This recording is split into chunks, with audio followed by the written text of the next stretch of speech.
Shemuel Bet, or 2 Samuel, Chapter 1. Sha'ul had died, and David had been 2 days in Ziklag after returning from the slaughter of the Amaleki. On the 3rd day there came a man from Sha'ul's camp, with his clothes torn and earth on his head. He approached David, fell to the ground and prostrated himself. David said to him, "Where are you coming from?"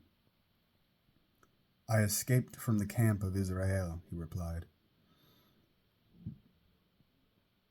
"Tell me, please, how did things go?" asked David. "The people have fled the battle," he answered, "and many of them are wounded or dead. Sha'ul and Y'honatan, his son, are dead too." David asked the young man who had told him this, "How do you know that Sha'ul and Y'honatan, his son, are dead?"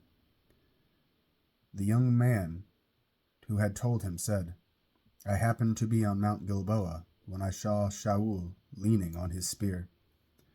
The chariots and cavalry were bearing down on him. He looked behind him, saw me, and called to me. I answered, 'Here I am.' He said to me, 'Who are you?' And I answered, 'I'm an Amaleki.'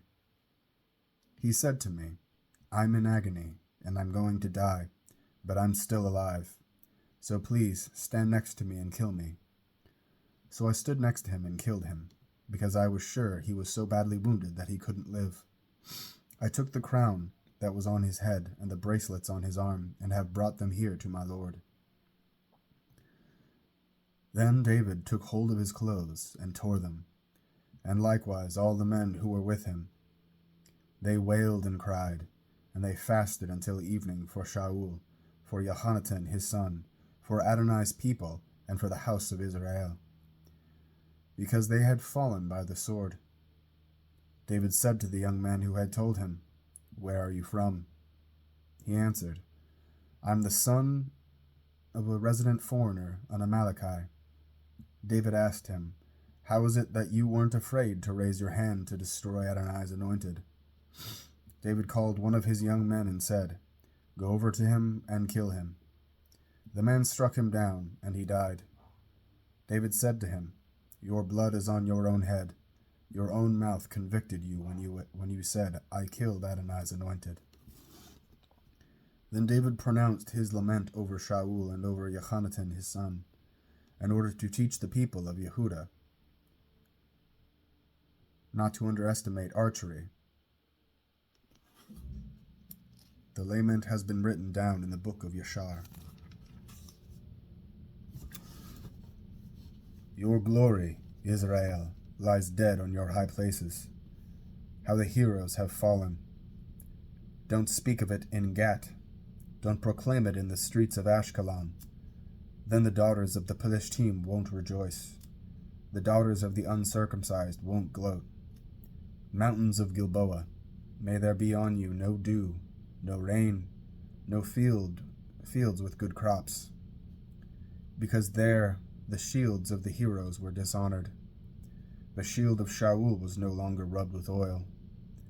From the blood of the dead, from the flesh of heroes, the bow of Y'honatan did not retreat, or the sword of Sha'ul returned unsatisfied. Sha'ul and Y'honatan, loved and gracious while alive, were not separated even in death. They were swifter than eagles, stronger than lions. Daughters of Israel, weep over Sha'ul. He clothed you luxuriously in scarlet, and put gold jewelry on your clothing. How the heroes have fallen in the heat of battle. Y'honatan killed on your high places. I grieve for you, my brother Y'honatan. You meant so much to me. Your love for me was deeper than the love of women. How the heroes have fallen, and the weapons of war perished.